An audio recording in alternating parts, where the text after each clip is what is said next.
ఈరోజు మనం ఇక్కడ సభ నిర్వహించుకుంటున్నామంటే ఖచ్చితంగా ఎవరైతే ఆ రోజుల్లో త్యాగం చేశారో వాళ్ళని స్మరించుకోవాల్సిన అవసరం ఎట్టి పరిస్థితుల్లో కూడా ఉంది.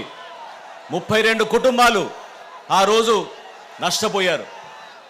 వారి తరఫున ఈ ఉద్యమంలో స్ఫూర్తి తీసుకురావడానికి ఎంతో కష్టపడి ఆ రోజున బలిదానం చేశారు 32 మంది మన ప్రాంతం నుంచి.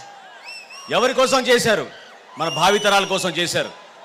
ఎక్కడ చూసినా ఒక మంచి ఆలోచన, రాష్ట్రాన్ని కాపాడుకుందాం, పెట్టుబడులు తీసుకొద్దాం, ఒక మంచి పరిశ్రమ వస్తే మన బిడ్డలకి ఉపాధి కలుగుతున్న ఉద్దేశంతో ఎంతోమంది ఆ రోజు ముందుకొచ్చారు.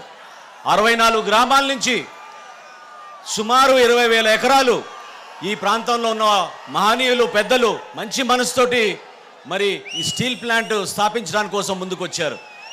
ఒక ప్రాంతంతో సంబంధించింది కాదు, ఒక వ్యక్తితో సంబంధించింది కాదు.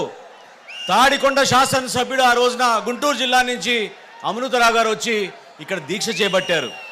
ఇందిరాగాంధీ గారు లాంటి ప్రధానమంత్రి ఆ రోజున సమస్య అర్థం చేసుకుని సమస్య పరిష్కారం కోసం విశాఖ స్టీల్ ప్లాంట్ నిర్మాణం చేద్దామని ఆమె ఆ రోజు ఒక గొప్ప నిర్ణయం తీసుకుని మనందరికీ కూడా గర్వకారణంగా ముందుకెళ్ళేటట్టు ఒక ప్రయత్నం చేశారు.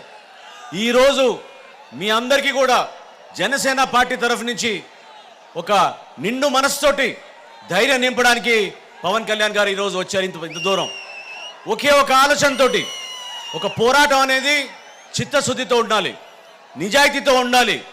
మనం వేసే ప్రతి అడుగు మన బిడ్డలకు ఉపయోగపడాలి. ఏదో రాజకీయ లబ్ధి కోసమో లేదా కొంతమందిని మనం విమర్శిస్తే దానివల్ల తాత్కాలికంగా ఒక ఆలోచన విధానంలో మార్పు రావచ్చు. కానీ సుదీర్ఘ ప్రయాణం కోసం ఒక నిజాయితీగా రాజకీయాల్లో నిలబడాలంటే చాలా కష్టమైన పని. ఏ రోజైతే విశాఖపట్నం స్టీల్ ప్లాంట్ ప్రైవేటీకరణని ప్రకటించారో వారం రోజుల లోపే ఆ రోజు ఢిల్లీకి పవన్ కళ్యాణ్ గారు ప్రయాణించి అమిత్ షా గారిని కలిశారు. అమిత్ షా గారిని కలవడమే కాకుండా కేంద్రంలో ఉన్న అనేక మంది మంత్రులతో కూడా కలిసి సంప్రదించి దయచేసి విశాఖపట్నం ఉక్కు ఆంధ్రుల హక్కు, ఎంతోమంది ప్రాణత్యాగం చేశారు, ఎంతోమంది ఈ ప్రాంతాల నుంచి బలిదానం చేశారు, దయచేసి ఇతర స్టీల్ ప్లాంట్తో పాటు దీన్ని పోల్చుకోబాకండి, ఈ ఆంధ్రప్రదేశ్ ప్రజలకి మేలు జరిగేటట్టు విభజన జరిగిన తర్వాత అనేక సమస్యలు వచ్చినా ఇది ఒక కొత్త సమస్యని దానిపైన వివరించారు. ఆ రోజు కేంద్రంలో ఉన్న నాయకులందరూ కూడా పవన్ కళ్యాణ్ గారి అభ్యర్థన మేరకు సానుకూలంగా స్పందించారు. తప్పకుండా దీన్ని ఆలోచించి ఒక నిర్ణయం తీసుకుందాం అని ఒక హామీ ఇచ్చారు. ఆ రోజు నుంచి కూడా ప్రజల్లో ఒక అలజడి సృష్టిస్తున్నప్పుడు కేంద్ర ప్రభుత్వం కొన్ని నిర్ణయాలు తీసుకుంటున్నప్పుడు మరి రాష్ట్ర ప్రభుత్వం ఇక్కడ ముఖ్యమంత్రి గారు పార్లమెంట్ సభ్యులు ఏ విధంగా స్పందించారో మీకు అర్థం కావాలి. నేను ఇందాకనే అన్నాను, ఇది రాజకీయాలకు అతీతంగా జరగాల్సిన పోరాటం, ప్రజల కోసం నిలబడాల్సిన సందర్భం. మన తెలుగు ప్రజల కోసం, మన రాష్ట్రం కోసం మనందరం కూడా ఒక ఉద్యమ స్ఫూర్తిలో కేంద్రంలోని పెద్దల్ని ఈ సమస్య గురించి లోతుగా వివరించి వాళ్ళని ఒప్పించాల్సిన బాధ్యత మనందరిపైన ఉంది. ఎందుకు ఇక్కడ పార్లమెంట్ సభ్యులు ఉన్నారు మీకు? ఇదే విజయసాయి రెడ్డి గారు రోజు ఏం చెప్పారు? ఆంధ్రప్రదేశ్ ప్రభుత్వమే స్టీల్ ప్లాంట్ని కొంటుందన్నారు. ముఖ్యమంత్రి గారు ఉత్తరాలు రాశారు. కానీ ఉత్తరాలతోటి ఏమాత్రం కూడా ఈ ప్రక్రియని ఆపలేదు. ఆపడం కాకుండా ప్రైవేటీకరణ చేస్తే భూముల్ని ఏ విధంగా మనం అమ్మి కావాల్సిన నిధులు సేకరించగలుగుతామనే దానిపైన చాలా విచిత్రంగా ఒక కొత్త కోణం తీసుకొచ్చారు. ఈరోజు జనసేన పార్టీ మొదటి రోజు నుంచి కూడా ఇక్కడున్న విశాఖ ఉక్కు పోరాట సమితికి అండగా నిలబడింది. మా పెద్దలందరూ కూడా ప్రతి సందర్భంలో ఈ కార్యక్రమంలో భాగమై వారి కుటుంబ సభ్యులకి, స్టీల్ ప్లాంట్లో ఉన్న ప్రతి ఒక్క ఎంప్లాయీకి భరోసా ఇవ్వడానికి ఒక ప్రయత్నం చేశాం. ముఖ్యమంత్రి గారి చిత్తశుద్ధి ఎంతవరకు ఉందని నేను ఈరోజు ప్రశ్నిస్తున్నాను. జనసేన పార్టీలో గతంలో మీరు చూశారు, అనేక సమస్యలపైన పోరాటం చేశాం. ఇసుక సమస్య పైన పోరాటం చేశాం. ఏ విధంగా యువత ఉపాధి కోసం ఎదురు చూస్తున్నారు దాని గురించి పోరాటం చేశాం. నిన్న మొన్న ఈ నెలలో రాష్ట్రంలో ఉన్న రోడ్ల పరిస్థితి గురించి మా రాష్ట్ర ముఖ్యమంత్రికి, మంత్రులకు తెలిసే విధంగా అద్భుతమైన ఒక ప్రయత్నం మీ అందరం కూడా కలిసి చేశాం. ఈరోజు జగన్మోహన్ రెడ్డి గారు చేయాల్సింది 2 ముఖ్యమైన అంశాలు.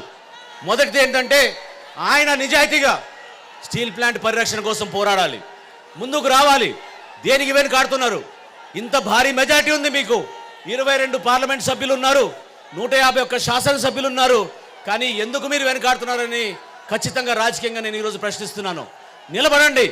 గతంలో ఎప్పుడైతే ఢిల్లీ పర్యటన చేశారో పార్లమెంట్ ఆవరణలో ఆ రోజున పవన్ కళ్యాణ్ గారు ప్రెస్ మీట్ ఏర్పాటు చేసి జగన్మోహన్ రెడ్డి గారిని కోరారు, అఖిలపక్షం తీసుకురండి ఢిల్లీకి, అన్ని పార్టీల్ని కలుపుకొని మనం వెళ్దాం, నరేంద్ర మోడీ గారితో మాట్లాడి ఈ సమస్య కోసం, దీని పరిష్కారం కోసం ఒక మార్గం దయచేసి మమ్మల్ని ఆదుకోమని మనందరం కూడా దీని గురించి పోరాడదాం అని ఆ రోజు పవన్ కళ్యాణ్ గారు కోరారు.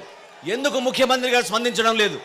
ఎందుకు ఈ రోజున ఒక అఖిల పక్షాన్ని ఢిల్లీకి తీసుకెళ్ళి ప్రధానమంత్రి గారితో మాట్లాడి మన రాష్ట్రానికి మన ప్రజలకి ఏ విధంగా మేలు జరగాలో ఎందుకు మనం వినిపించుకోలేకపోతున్నాం? ఖచ్చితంగా మన గలం వినాలి. ఇందాక ఎంతో ఆవేదనతోటి మాట్లాడారు పెద్దలు. ఇక్కడ ఎంప్లాయీస్ ఎంతోమంది కృషి చేసి ఎప్పుడు లేని విధంగా ఈ ప్రాంతానికి గర్వంగా ఒక పబ్లిక్ సెక్టార్ యూనిట్ని ప్రాఫిట్లోకి తీసుకొచ్చారు. ఎప్పుడు లేని విధంగా రెవెన్యూస్ పెరిగినాయి, ప్రొడక్షన్ పెరిగింది, ప్రాఫిట్ కూడా పెరిగింది.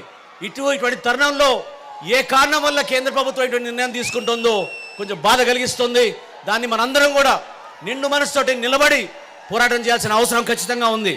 మనం ఒక సంఘీభావం తెలపడానికి కోసం కాదు, ఒక ప్రెస్ కాన్ఫరెన్స్ ఏర్పాటు చేయడం కోసం కాదు, నిజాయితీగా ఈ పోరాటంలో ఎప్పుడు కూడా కష్టమైన పని, నిజాయితీగా ఉండాలంటే రాజకీయాల్లో చాలా ఇబ్బందికరమైన పరిస్థితులు అయినా కానీ ప్రజల పక్షాన, ఇక్కడున్న కార్మికుల పక్షాన పవన్ కళ్యాణ్ గారు ఈరోజు ఈ ప్రయాణం చేసి మీకోసం వచ్చారు. జనసేన పార్టీ ఎప్పుడు మీ వెంట ఉంటుంది. మా నాయకత్వం క్షేత్రస్థాయిలో మిమ్మల్ని అందరినీ కూడా భరోసా నింపే విధంగా మీకు మీ కుటుంబాలకి ఎప్పుడు అండగా నిలబడేటట్టు మా వంతు మేము ప్రయత్నం చేస్తాం. ముఖ్యమంత్రి గారు దయచేసి గంగవరం పోర్టులో మీరు 10% అమ్మినట్టు విశాఖపట్నం స్టీల్ ప్లాంట్ని కూడా అమ్మబాకండి. మీరు కేంద్ర ప్రభుత్వంతో మాట్లాడి ఈ ప్రాంత ప్రజలకి, మన రాష్ట్రానికి మీరు దయచేసి మీరు ధైర్యంగా నిలబడాలి, మన ప్రజలకి భరోసా కల్పించాలని కోరుకుంటూ ఇటువంటి గొప్ప సభ ఏర్పాటు చేసిన ప్రతి ఒక్క జన సైనికుడికి, నాయకుడికి, పెద్దల తాతారావు గారికి, ఇక్కడ విచ్చేసిన ప్రతి ఒక్కరికి మనస్ఫూర్తిగా జనసేన పార్టీ నుంచి ధన్యవాదాలు తెలుపుకుంటూ సెలవు తీసుకుంటున్నాను. జై హింద్.